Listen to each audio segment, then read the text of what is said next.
নৈতিক মূল্যবোধকে স্ট্রং এবং শক্তিশালী করতে সাহায্য করে। এই জায়গাটায় ইসলামের সাথে অন্যান্য যে জীবন দর্শন আছে, অন্যান্য যে আইডিওলজি আছে, অন্যান্য যে ফিলোসফি আছে, সেগুলোর সাথে মৌলিক পার্থক্যের জায়গাগুলো কোথায়? যদি এই টপিকে অনেক কথা বলা প্রয়োজন, সময় অনেক কম, আমরা চেষ্টা করবো ইনশাআল্লাহ কিছুটা হলেও টাচ করা। তবে সবকিছুর আগে আমি একটু আপনাদের কাছে বিনীতভাবে প্রশ্ন রাখতে চাই আমার শিক্ষার্থী বন্ধুদের কাছে। সেটি হলো, আমাদের এই প্রিয় স্বদেশ, এই প্রিয় মাতৃভূমি, আমরা জানি পৃথিবীর অন্য বেশিরভাগ দেশের চাইতে আমরা পিছিয়ে আছি। সব দিক থেকে আমরা পিছিয়ে আছি। পৃথিবীর আপনি যদি 10-20টি দেশ ভ্রমণ করবার সুযোগ পান, নির্দ্বিধায় বলা যায় আপনার প্রিয় এই স্বদেশ নিয়ে আপনার আক্ষেপ বেড়ে যাবে, আপনার কষ্ট এবং দুঃখ বেড়ে যাবে।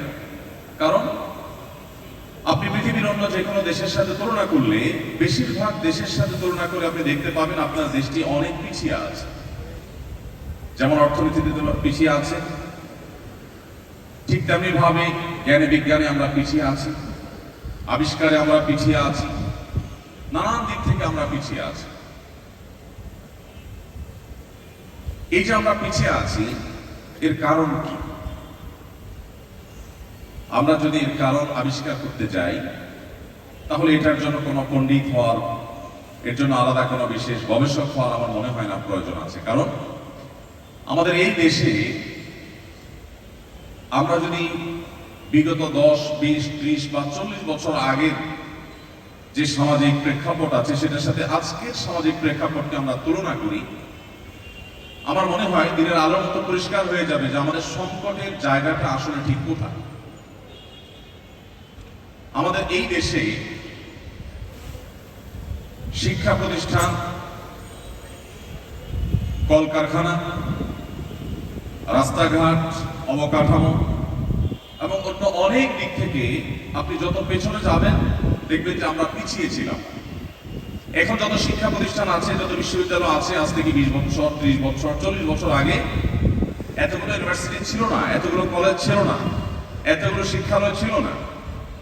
এখন যতগুলো কলকারখানা আছে, আজ থেকে 20, 30, 40 বছর আগে চলে গেলে আমরা দেখবো যে এতগুলো কলকারখানা তখন ছিল না।